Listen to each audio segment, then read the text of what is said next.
بسم اللہ الرحمن الرحیم۔ ناظرین، میں ہوں محمد فیاض ماہی۔ آپ دیکھ رہے ہیں میرا یوٹیوب چینل محمد فیاض ماہی۔ بیل آئکن پر کلک کریں، چینل کو سبسکرائب کریں۔ آپ کی طرف سے محبت ہے، یہ آپ کی محبت کا بھرپور طریقے میں جواب دیا جائے گا۔ ہم روز ایک نئی ویڈیو میں نئے اور اچھوتے موضوع پر بات کرتے ہیں۔ آج ہمارا موضوع ہے کورونا۔ کورونا ایک اچھوتا موضوع یا نیا موضوع نہیں ہے، لیکن پرانا بھی نہیں ہے۔ اسی سال میں کرونا نے جو تباہی پوری دنیا میں مچائی ہے، اس تباہی نے پوری دنیا کو رلا کر، ہلا کر، دہلا کر رکھ دیا ہے۔ ہندوستان میں تقریباً کئی لاکھ اموات ہو چکی ہیں۔ پوری دنیا میں 11 لاکھ سے زیادہ اموات ہو چکی ہیں۔ 3-4 لاکھ سے زیادہ مریض جو ہیں وہ پاکستان میں اس وبا سے گزر چکے ہیں اور بہت سے لوگ گزر رہے ہیں۔ پاکستان میں 6-7 ہزار اموات ہوئی ہیں۔ پاکستان کی جو گورنمنٹ ہے، اس نے اپنی جو پالیسی تھی ایک لاک ڈاؤن کی، سمارٹ لاک ڈاؤن کی، اس کے مطابق عمل کرتے ہوئے جو کامیابی سمیٹی ہے، اس میں پالیسی کا کردار تو اہم ہے، لیکن سب سے زیادہ جو کرم ہوا ہے وہ اللہ تعالیٰ کی پاک ذات نے کرم کیا ہے۔ اللہ تعالیٰ کی پاک ذات نے اتنا کرم کیا ہے کہ پاکستان کے لاک ڈاؤن اور سمارٹ لاک کی پالیسی کو اپنانے کے لیے پوری دنیا جو ہے وہ پاکستان کی طرف دیکھ رہی ہے۔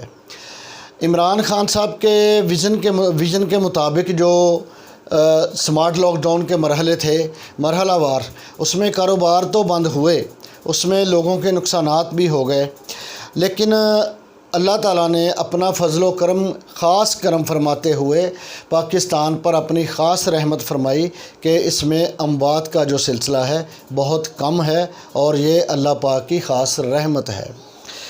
لیکن ایک بار پھر ایک خبر سر اٹھا رہی ہے کہ کورونا دوبارہ سر اٹھا رہا ہے۔ یہ آپ لوگوں کو یاد ہوگا، گزشتہ سردیوں میں یہ کام سٹارٹ ہوا تھا، تو جب گرمیاں پیک پر تھیں، بالکل جون جولائی کا مہینہ تھا، اگست کا مہینہ تھا، تو پاکستان میں اس وبا نے بہت زیادہ تباہی پھیلا دی تھی۔ ہمارے بہت سے لوگ، ہماری خاص کر خواتین، جنہوں نے بازاروں میں عید الفطر کے موقع پر، رمضان المبارک میں خریداریاں کی، شاپنگز کی، انہوں نے کرونا کو بالکل ایسا سمجھا کہ کرونا ایک محض ڈھونگ ہے جو گورنمنٹوں کی طرف سے، امریکہ کی طرف سے یا چائنیز یا انڈین یا کسی بھی ملک کی طرف سے اس ڈھونگ کو رچا کر پوری دنیا کو ذہنی طور پر مفلوج کیا جا رہا ہے۔ اس کا نتیجہ یہ نکلا تھا کہ ہمارے ہاسپٹل مریضوں سے بھر گئے تھے۔ Services hospital Lahore, services hospital district hospital ہمارا فیصل آباد، اور اسی طرح ملتان نشتر ہاسپٹل، راول پنڈی میں ہاسپٹل، جناح ہاسپٹل، پورے پاکستان کے جو ہاسپٹل تھے وہ بیماروں سے، اس وبا کے متاثرین سے بھر گئے تھے۔ 2 ماہ کے بعد، 2 ماہ 10 دن کے بعد جب عید الاضحیٰ کا تہوار آیا، تو عمران خان صاحب نے اس پہ ایسا ایک سٹیپ لیا کہ عید الاضحیٰ کے 10 دن پہلے ہی سمارٹ لاک ڈاؤن اور لاک ڈاؤن کی پالیسی متعارف کرائی، جس سے اللہ تعالیٰ نے کرم کیا کہ بیماری پر قابو پا لیا گیا۔ اللہ تعالیٰ کے کرم کی وجہ سے بیماری پر قابو پایا گیا۔ گورنمنٹ اب کہتی ہے کہ ماسک لگائیں، ہمیں ماسک لگا کر گھروں سے باہر نکلنا چاہیے۔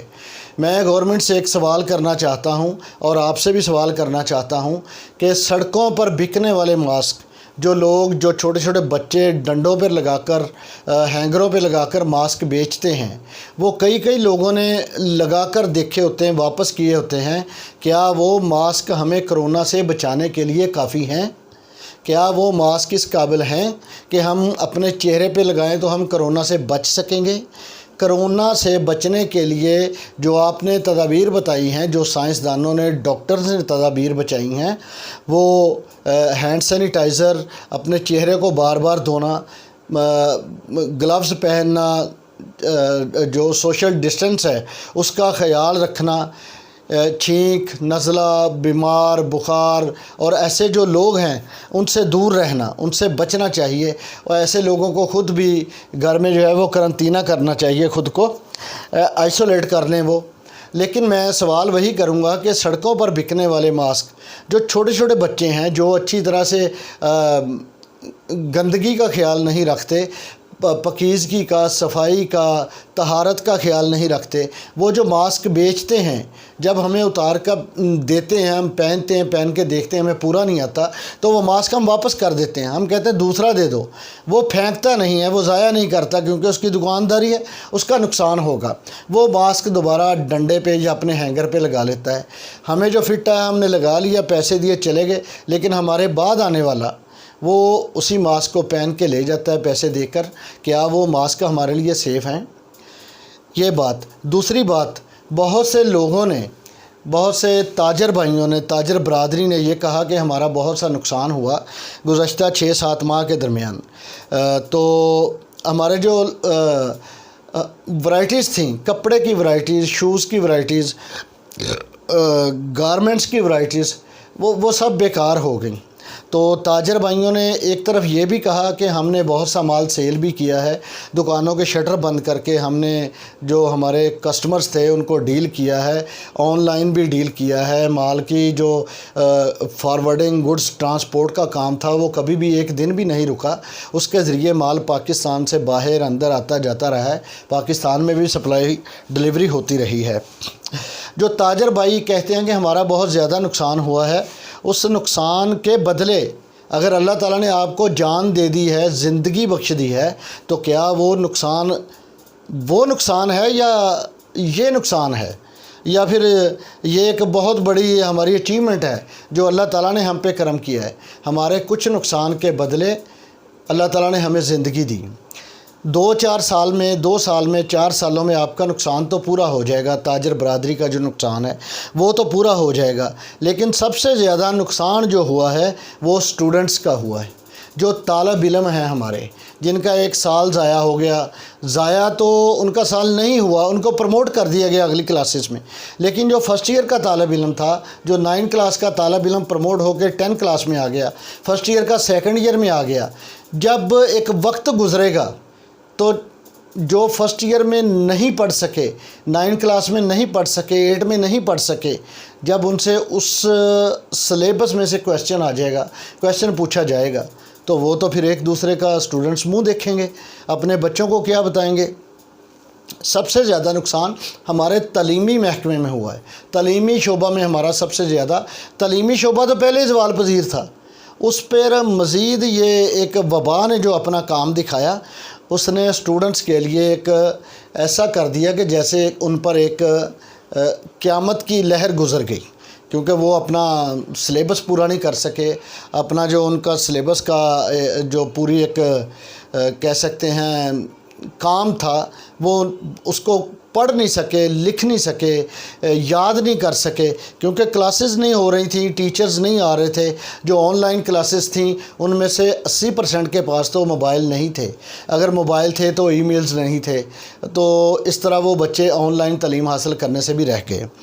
سب سے زیادہ جو نقصان ہمارا ہوا اس کرونا کی وجہ سے، وہ نقصان ہے ہمارے ڈاکٹرز، جن کا انتقال ہو گیا اس بیماری کے دنوں میں، جنہوں نے عام مریضوں کے لیے اپنے آپ کو وقف کر دیا تھا۔ وہ ڈاکٹر قابل احترام ہیں، وہ میڈیکل کا جو عملہ ہے، وہ پیرا میڈیکل سٹاف ہے، وہ قابل احترام ہے، انہوں نے اپنی جانیں قربان کر دیں۔